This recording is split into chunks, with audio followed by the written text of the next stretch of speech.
Il-Gvern u l-Assoċjazzjoni Medika Maltija laħqu ftehim dwar il-proġett ta' Vitals Global Healthcare.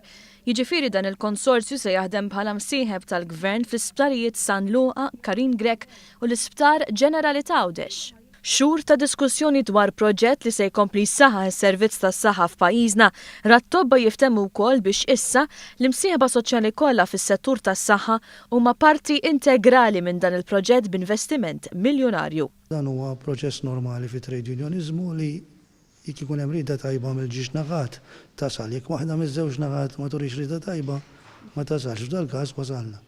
L-outcome huwa sodisfaċenti. L-uffiċjali tal-MAM iffirmaw mal-Ministru għas-Saħħa Kien u l-investituri internazzjonali. Il-ftehim li parti minnu hemm ukoll Vitals Global Healthcare iwassal biex l-impjegati ta' Karin Grech, St.Lukes u l-Isptar ta' se jibqgħu kollha mas-settur pubbliku bil-benefiċċji kollha li dan iġib miegħu. Intlaħaq qbil ukoll dwar it-tagħlim mediku f'Barts. B'sodisfazzjon is-Segretarju Ġenerali tal-MAM Martin Balzan qal li dan huwa framework ġdid li se jassigura trattament ġust tat-tobba fejn jitlu public-private partnerships. Li jkun hemm linjarità li kulħadd jobdi l-collective agreement u hemm proċess sew f'dawk li diġà hemm kif għandhom jimxu l-affarijiet u anke jekk ikun hemm xi PPPs ġodda hemm proċess li kif għandhom isiru d-diskussjonijiet u l-ftehimijiet.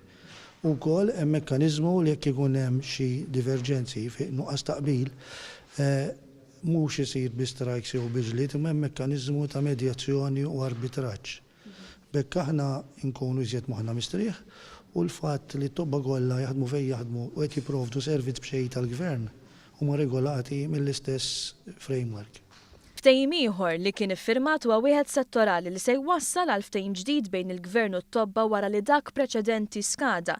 It-tobba se jgwadanjaw minn kundizzjonijiet aħjar bilan li jkompli jitjieb is-servizz tas-saħħa pubblika, kif spjega il-Ministru għas-Saħħa Kien. Tobba ħajkunu sezzjonijiet minnhom ħajkunu qegħdin jaħdmu dawk li ngħidulhom sezzjonijiet, jiġifieri s-sigħat tal-ħin tagħhom minflok ħajkun ħin fiss ta' matul il-ġurnata. Jista' jkun ta' tabibi vari minn ta' tabibi ieħor dejjem biftehim mal-management biex bekk ikollna tobba li qegħdin jaħdmu anke fil-għaxija u f'ħinijiet li s-soltu huma ħinijiet strambi. Naturalment ta' dan ħinijiet żejda u l-ħinijiet strambi daw it-tobba jkunu qegħdin jitħallsu u da jfisser li s-servizz ħajtjieb u t-tobba ħajjieħdu wkoll rinumerazzjoni aħjar. Waqt li ffirmar il-Ministru semma wkoll li għabbażi ta' dan il-ftehim kemm il-Gvern u anki il-MAM se jassiguraw l-implementazzjoni tal-Patients Charter kif ukoll l-użu tat-teknoloġija tal-informatika għas-servizzi tas-saħħa fid-dawl ta' ħidma lejn strateġija tas-saħħa diġitali li se tkun imħabbra f'Settembru. Kemm il-ftehim settorali u kemm il-ftehim dwar VGH se jiġu fis-seħħ minnu fih.